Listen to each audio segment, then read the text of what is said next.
कराची में बारिशें कब होंगी? एनडीएमए और महकमा मौसमियात ने तुक्के मारना शुरू कर दिए। एक ने कहा कि बारिश होगी खूब होगी और कल से ही होगी, जबकि मौसम का हाल बताने वाले कहते हैं कि बारिश की चाल सुस्त हो गई है। मूसलाधार बरसात 27 अगस्त के बाद ही होगी।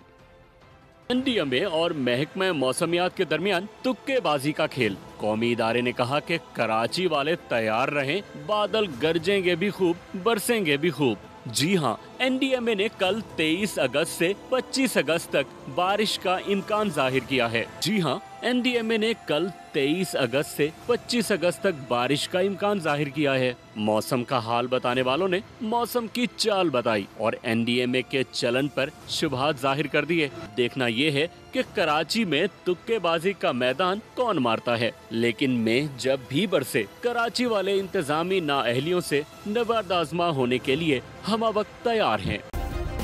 सब्सक्राइब करें और बेल दबाएं ताकि कोई खबर रह न जाए।